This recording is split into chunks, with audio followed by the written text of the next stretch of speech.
राधे राधे। जय भोलेनाथ। स्वागत है आपका भक्ति ज्ञान चैनल पर। आज हम आपके लिए लेकर आए हैं हरतालिका तीज की संपूर्ण पूजा विधि और महत्व। भक्ति से जुड़ी हर जानकारी आपके जीवन में खुशियाँ और शांति का संदेश लेकर आएगी। तो जुड़े रहिए अंत तक, क्योंकि अधूरी जानकारी अधूरे व्रत के समान होती है। हरतालिका तीज का महत्व। भाद्रपद मास के शुक्ल पक्ष की तृतीया तिथि को मनाई जाने वाली हरतालिका तीज को सुहागिनों का सबसे बड़ा और प्रमुख व्रत माना जाता है। इसे गौरी तृतीया या गौरी व्रत भी कहा जाता है। मान्यता है कि यह व्रत यदि एक बार शुरू कर लिया जाए तो इसे जीवन भर निभाना आवश्यक है। यह व्रत निर्जल और निराहार रहकर किया जाता है, यानी सूर्योदय से अगले दिन सूर्योदय तक बिना जल और भोजन के। कुंवारी कन्याएं यह व्रत अच्छे वर की प्राप्ति के लिए करती हैं और सुहागिन महिलाएं अपनी पति की लंबी आयु, अच्छे स्वास्थ्य और अखंड सौभाग्य की कामना से यह व्रत रखती है। व्रत संकल्प। सुबह स्नान आदि के बाद सबसे पहले सूर्यदेव को अर्घ्य दे और फिर भगवान शिव और माता पार्वती के समक्ष बैठकर व्रत का संकल्प ले। हाथ में जल, पुष्प और अक्षत लेकर कहे, हे भगवान शिव, हे माता गौरी, मैं श्रद्धा और विश्वास से हरतालिका तीज का व्रत कर रही हूँ। कृपया मेरी पूजा स्वीकार करें। इसके बाद संकल्पित जल को शिव पार्वती के चरणों में अर्पित करें। पूजा का समय। हरतालिका तीज की पूजा प्रदोष काल में करना श्रेष्ठ माना जाता है। प्रदोष काल सूर्यास्त से लगभग 45 मिनट पहले से लेकर 45 मिनट बाद तक का समय है। पूजा विधि। पूजा स्थल को गंगा जल से शुद्ध करें और चौकी पर लाल वस्त्र बिछाएं। चौकी पर कलश स्थापना करें। कलश में जल, सुपारी, सिक्का, हल्दी की गांठ, लौंग और इत्र डालें। उसके ऊपर आम या अशोक के 5-7 पत्ते रखें और नारियल स्थापित करें।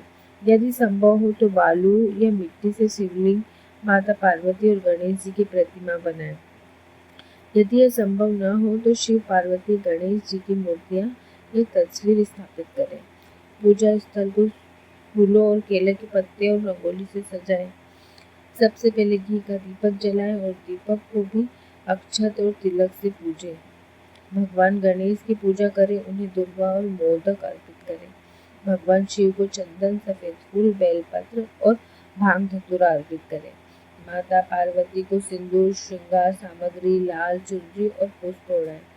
श्रृंगार की वस्तु माता को अर्पित करना अत्यंत शुभ माना जाता है। इस दिन विशेष रूप से फुलेरा बनाकर शिवलिंग पर बांधा जाता है। इसमें 5 फूलों की माला होती है, जो भगवान शिव की 5 पुत्रियां जया, विषहरा, शाम्भवी, देव और दोदली का प्रतीक मानी जाती है। इस परंपरा का पालन करने से व्रत पूर्ण फल देता है। भोग और प्रसाद। भगवान शिव को बेलपत्र, भांग, धतूरा, खीर, दूध से बने पकवान, माता पार्वती को श्रृंगार सामग्री, मिठाई, लौंग, सुपारी और फल। अंत में कपूर जलाकर आरती करें और भोग अर्पित करें। कथा और पूजन के बाद छोटा सा हवन अवश्य करें। ओम नमः शिवाय, ओम गौराय नमः मंत्र का जाप करते हुए 11 या 21 आहुति दें। अंत में जल से चारों ओर छिड़काव करें और प्रसाद रूप में भोग बांटें। अगले दिन सूर्योदय के बाद माता पार्वती का पूजन करें। सुहाग सामग्री व सिंदूर माँ पार्वती को अर्पित करके अपनी मांग में लगाएं। कन्या अपने लिए मेहंदी, बिंदी, चूड़ी आदि को आशीर्वाद स्वरूप ग्रहण करें। अंत में व्रत का पारण सात्विक भोजन और प्रसाद से करें।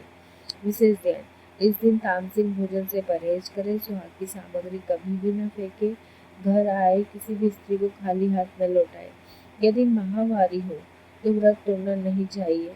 केवल पूजा अन्य सदस्य या पति से करवा सकते हैं। तो भक्तों, यह थी हरतालिका तीज की संपूर्ण पूजा विधि।